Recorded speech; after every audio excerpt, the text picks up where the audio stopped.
Welcome to Down and Out in America with the outlaw Michael Tomsick. And today I have a very special guest named Lisa. And Lisa works and does stuff with a lot of different people from what I saw on Facebook. But let me introduce Lisa. And Lisa, thank you for joining Down and Out in America. Thank you for asking me. I appreciate that. Well, Lisa, tell us a little bit about yourself and what you do and why you do it. So, my name's Lisa Moore. I live in Reno, Nevada, and I have 20 different homes with different programs and work a lot with prison reentry, homeless, veterans, all walks of life when it comes to addiction and homelessness.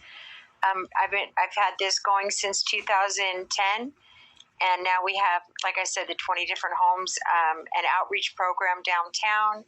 And I started this because I myself, at a very young age, struggled with addiction. When I was around 10 years old, I started drinking, and then by 13, I ran away from home and I got involved in drugs.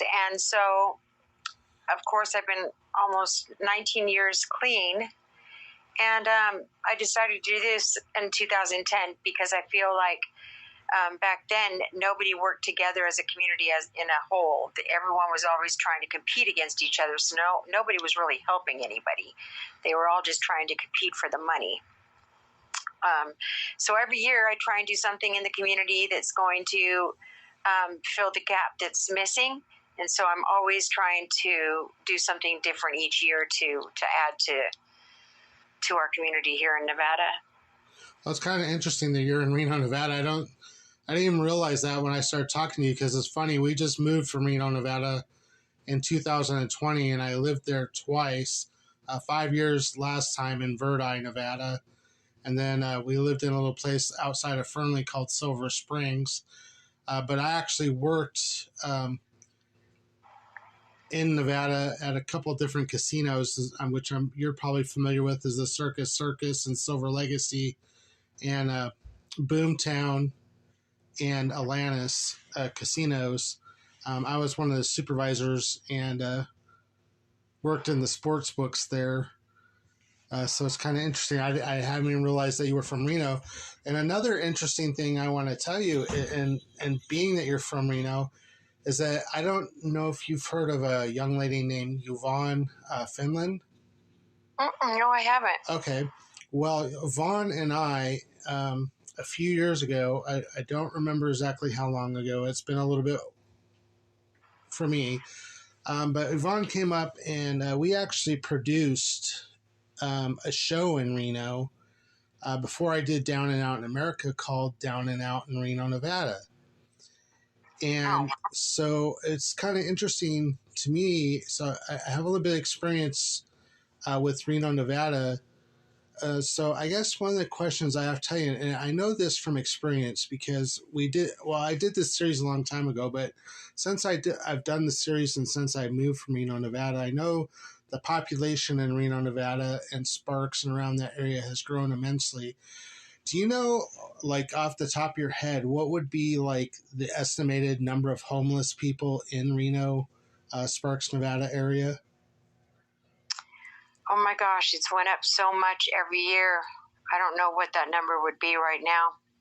I know that they spent all that money on the homeless encampment downtown, off of 4th Street.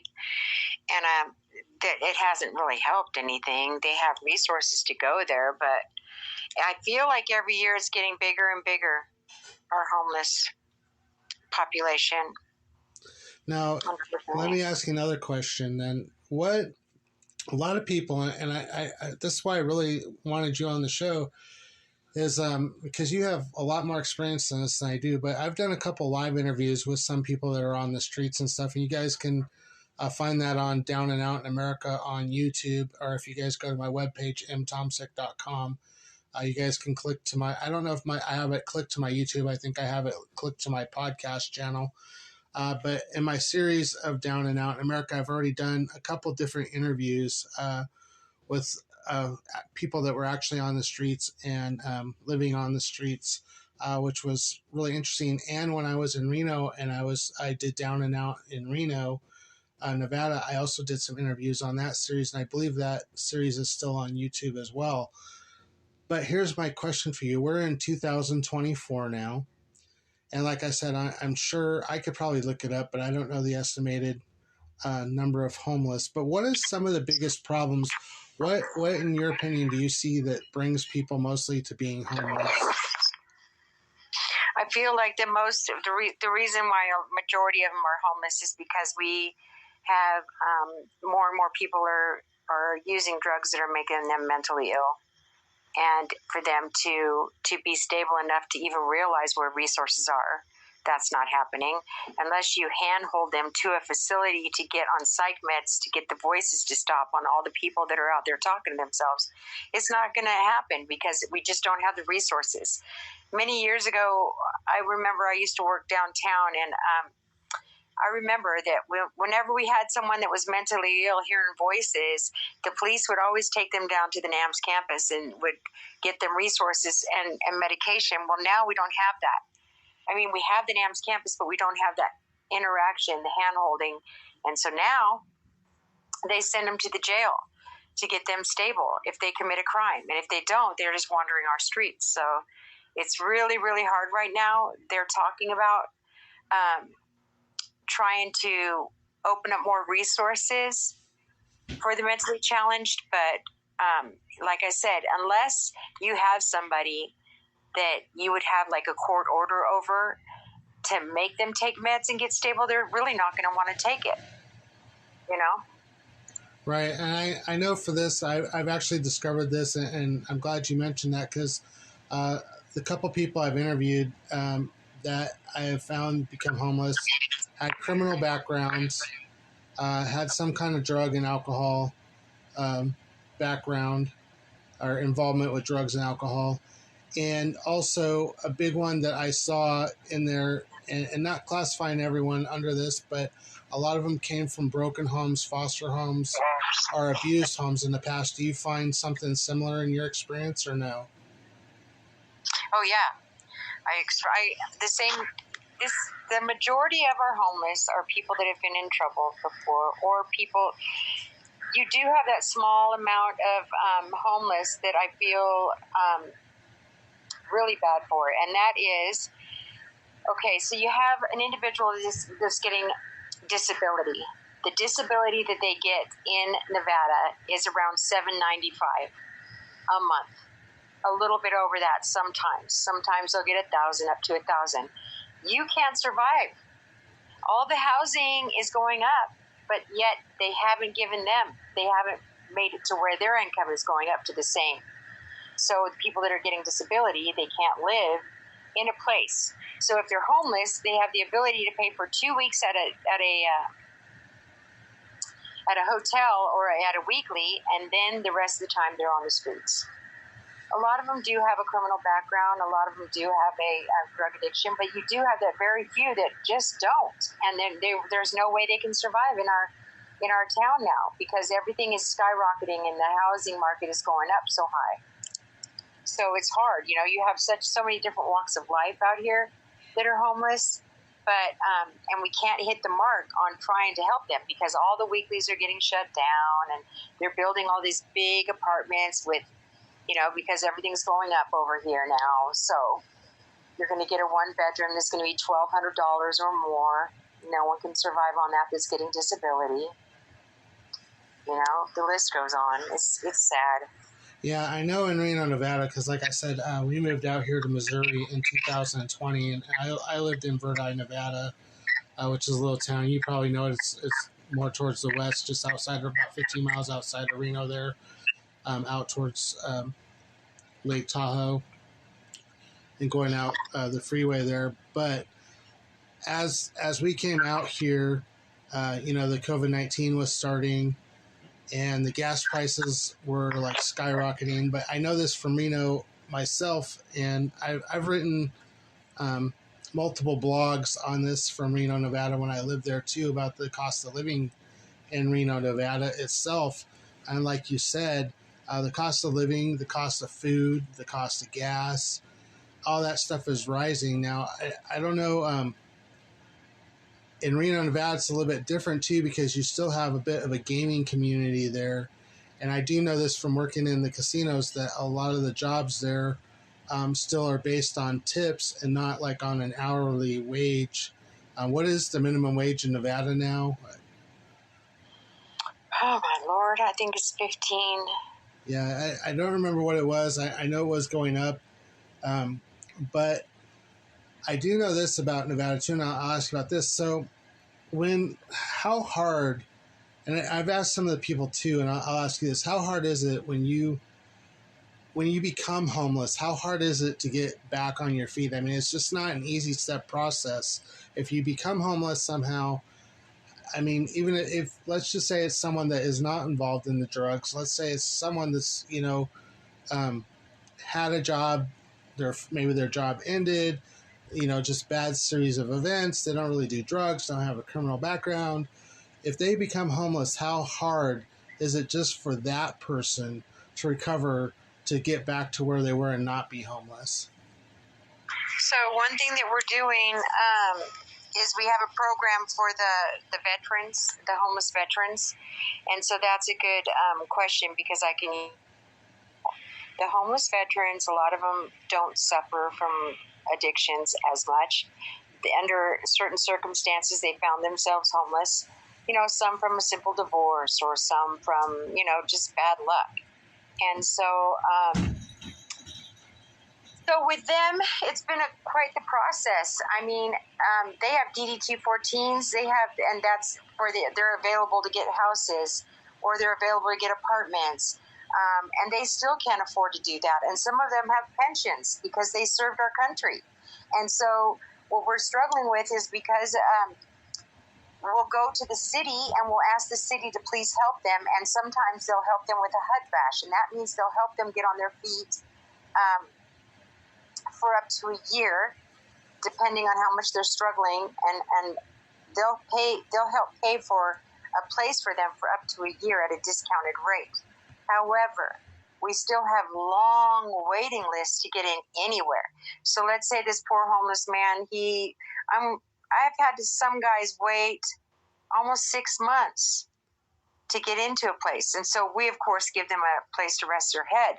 But the waiting lists are long, they're very expensive, and they're very limited in our community to only certain apartments will be able to do that. Because a lot of them are like, why would I give a discounted rate when I can get big money for this apartment? So you kind of got to balance it out. And there's not many apartments now that will help people. Right. And I know another thing, I when I was in Reno, and I don't know about because the first time we came to Reno, we actually, I worked at the MGM out in the Hilton there, which is no longer the Hilton. I forgot what it's called there now. But anyway, we had to stay in a little hotel. I remember it was on South Virginia Street, and it was weekly hotels, like you said. But at that time, stuff wasn't skyrocketing and stuff. And I know when I drove through Reno this last time, because we drove out in Reno about in 2000. Well, we just were out there actually last year because we took a trip out to Oregon. We drove through and said hi to some friends and stuff. And I have a lot of people that I know that live in Reno, Nevada, because I have a lot of friends and stuff that live there still. But talk about the shelters and stuff like that, because, okay, like Missouri here, we have we have basically all 4 seasons here. We're kind of coming out of our winter months, but it gets very cold here. And a lot of people, even they think about Reno and they think Nevada, but they don't realize that we're on the edge of the Sierra Mountains in Nevada, and it gets very cold there. I mean, living in Verdi, I used to get 5, 6, 7 feet of snow up there, and I wasn't, like I said, only 15 miles outside of Reno, Nevada. So what about you're talking about shelters and stuff like that. How do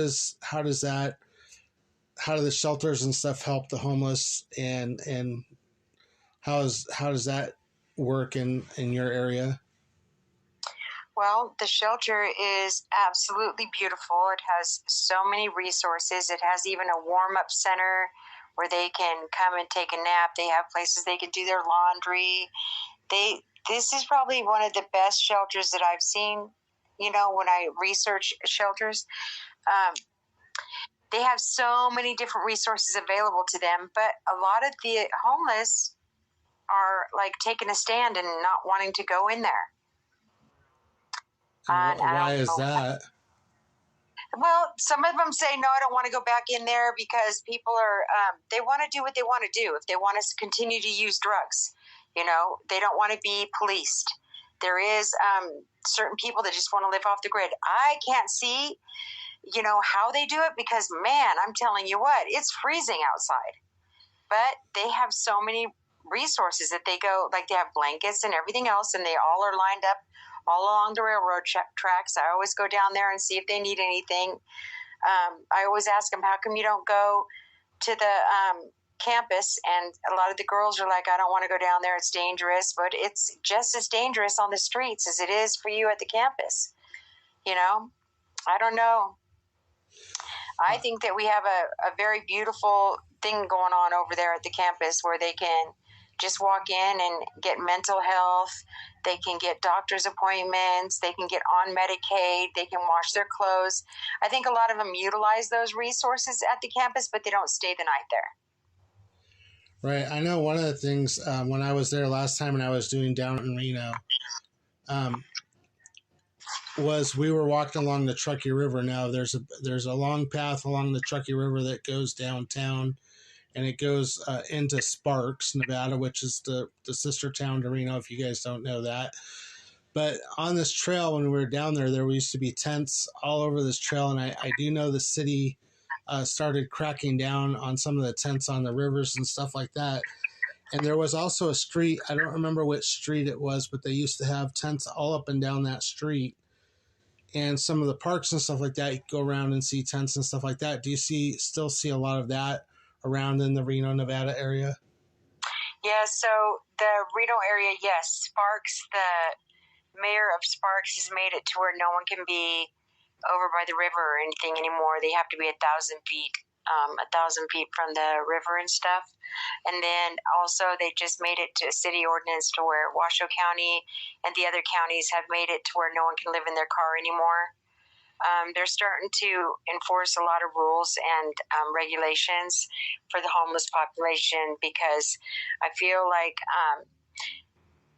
the things, all the trash that they're leaving behind and the stuff that they're doing, finally the cities are getting tired of it, especially when they have so many resources available to them. Well, that's been another big problem, and I'm kind of glad you mentioned the trash. Now, that's actually one of the issues I have with some of the homeless, especially even here in Springfield, Missouri. They build these camps and everything. It's not that I care that they have the camps. It's not that I care that they're out there in the tents and stuff like that, because obviously they need somewhere to stay, they need the shelter and stuff like that. But what often happens, and you hit it right on the head, is that even here, and I know this happens not just in Reno, Nevada, I've heard this happening at other places because I saw a show where in Hawaii they were talking about this. The encampments get so big, and then the people there are just throwing their trash and everything. And what they started doing here in Springfield is they would see these encampments, and they would, because there's a lot of wooded areas out here in Springfield, not unlike in Nevada, but the trash and everything would build up from these. And so what they did is they tried to build an area that they could safely go. And there's now here in Springfield, Missouri, there's quite a few places. Like a few blocks from my house down here, there's a place called Route 66. It's all fenced off. They have places that they can, like little trailers and small houses that they can stay in, which is really cool. Do they offer anything like that in Reno, Nevada at all? So they do have Hope Springs here. Those are tiny homes that people can stay in, and they can stay up there to 4 months there. People are loving that. And it seems to be a very smooth process. They have their own little tiny home. They get to stay in, save money, and then move on. And what I did see also, because I have an outreach center on 4th Street, there's a street called Park Street. And if you go down Park Street, I thought it was the coolest thing ever. You see each person has their own little tent and their own little square. A homeless, like they have their own little square. And what was cool is that they would say, I'm in square number 1. And I was like, okay, well, that's new to me. So they all have made their own little squares, and they've kept it so clean there. They even made arrangements for the trash to be picked up every single Thursday. So now Waste Management has made it a point to come there and pick up trash, which I thought was really cool. They do that on their own, and so it helps. They all keep it very clean, and they always say, hey, we're going to get our trash out. And they always put their trash bags over by the railroad tracks. Huh, that is pretty cool. Is that like the homeless people did that on themselves, like a little homeless community, or the city, or? I guess the city took it and said, hey, we're going to just start doing this for them. That way they'll start cleaning up their area, And they do come through, and they do kick them all out. Like there's a girl that got killed over there by the railroad tracks because they're all their homeless camps and stuff. So they do come through and clean them all out and say, you guys can't be here. And then they end up coming back again, Right.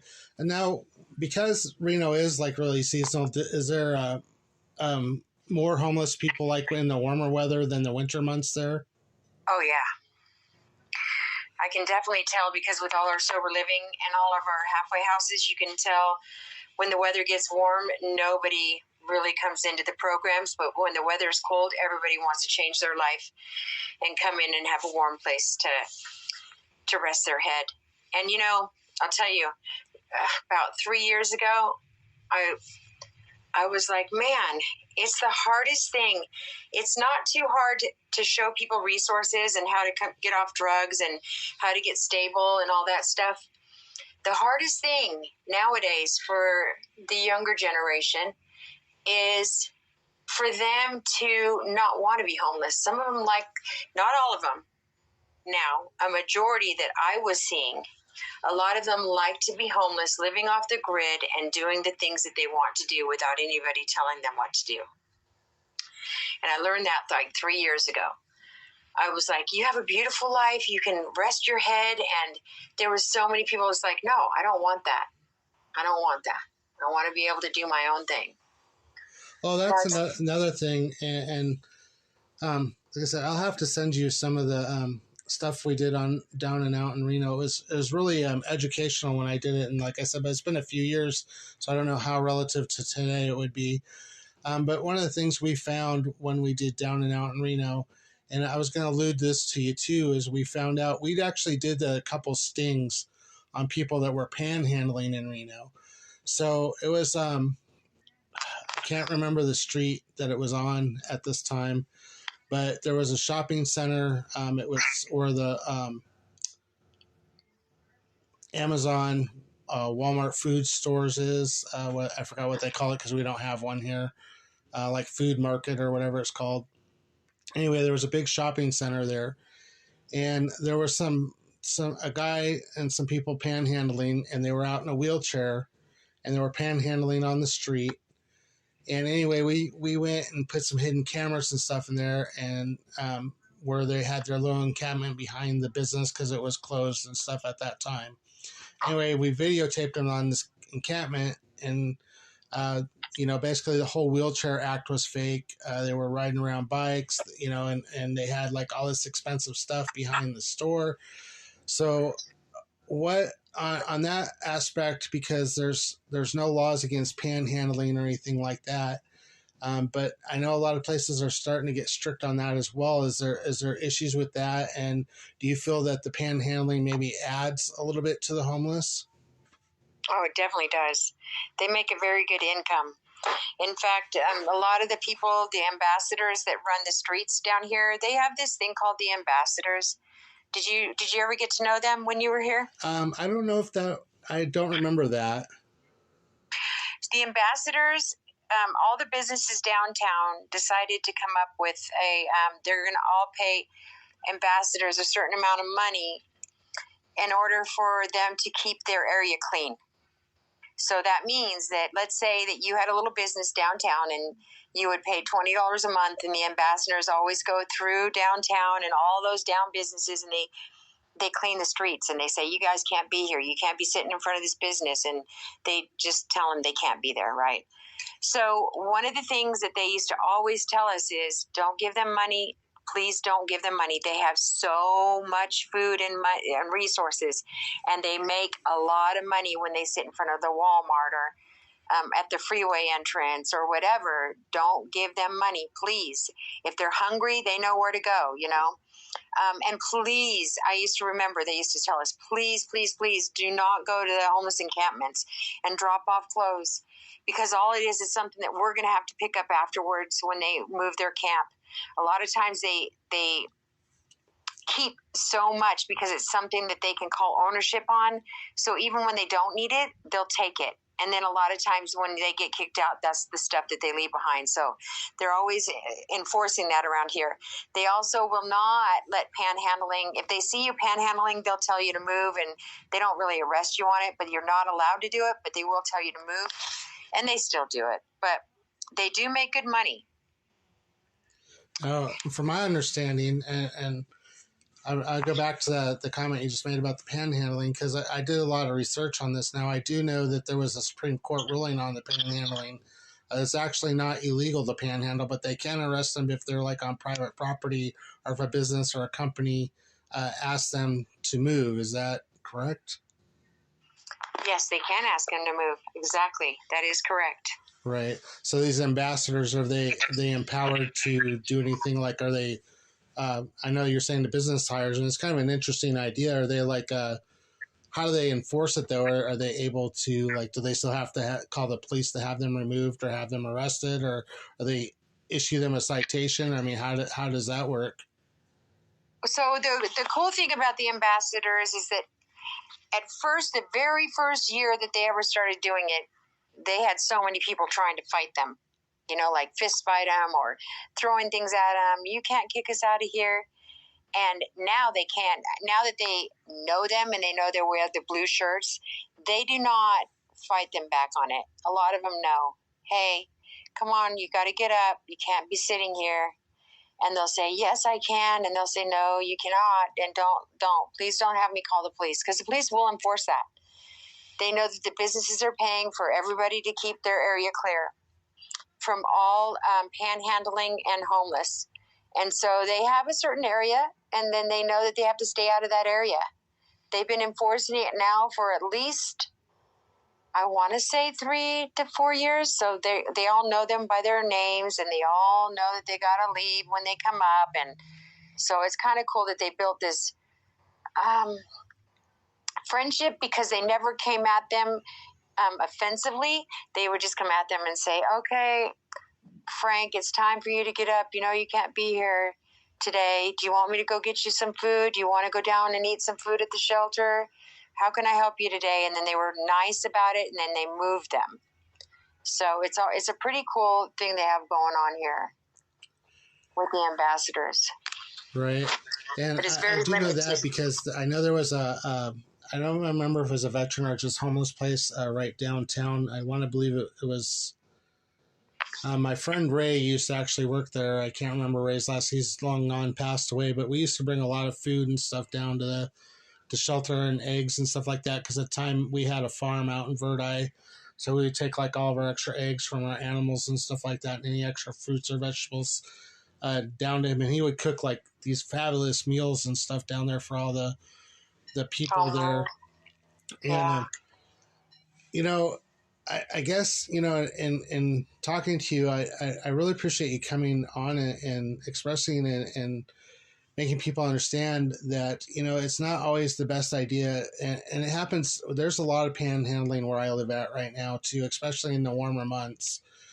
You see almost someone standing on almost every corner everywhere you go with a sign or something like that. And, you know, I wish more people would not, like you said, give them money out there and would not, um, because it just encourages them to do it more. And some of these people, have learned how to work the system. And so they work it to their advantage to stay homeless as well. They just go out and make so much money over the summer or the winter, and then hibernate in the winter or whatever. But it is kind of interesting what you're saying. Now, what about, like, I know you're saying in Nevada, what about like on state level or federal level? What about programs helping in there? We don't really get much on the federal side of it, but I know we get lots of help with the state. I know that, and the good thing that I would tell people all the time is if you're going to give somebody something, if you want to do a good deed for the day, then maybe drop off some sandwiches or make, like I used to drop off sandwiches every once in a while, and I used to tell them, don't throw the paper all over the ground, please. Just throw it away in the trash, or, maybe offer them a side job if they look like they're trustworthy, or give them resources, a list of resources if they're not understanding that. But as far as the state here does a lot for individuals, but they don't really take to getting those resources unless they're down and out and unless they're in trouble or unless they have to. And as far as the federal go, I don't really know much information on the federal side of it. I just know on the state. Well, let me ask you one last question, and I don't want to take up too much of your time today, but since you do work for a program there, if anybody was interested in donating anything to you, is there a way that they could contact someone there? Or do you have like a website or anything like that you could relate to anyone that was listening? Oh, yes, absolutely. So our website is Life Changes Inc. That's lifechangesinc.solutions. And there's all kinds of stuff on there. There's all about our program. There's a donate button. There's an application on there in case if someone happens to know someone here in the Reno area or Sparks area, they can apply, and we would love to be able to help them if they need help. And everything's pretty much on that website. As far as a contact person, I'm usually, because I'm the CEO, but I also like to help as much as I possibly can. So if anyone wants to know resources or anything or has any questions, they can reach me personally at 775-685-8145. Well, Lisa, I really appreciate you coming on and taking the time with me to talk about Down and Out in America. And like I said, I'll send you a link to it when I get it posted up, edited, and everything. It will be live on Down and Out in America, my series on YouTube, and you guys can also find it on mtomsic.com. I just want to say really thank you for taking the time and talking to me about this subject. I found it really interesting and educational, and I hope some of my listeners out there and people that are checking out my series will also find it educational. So I just want to say thank you very much for joining us here today. Thank you for inviting me, Michael. I appreciate it. All right. Well, you have a great evening. You too.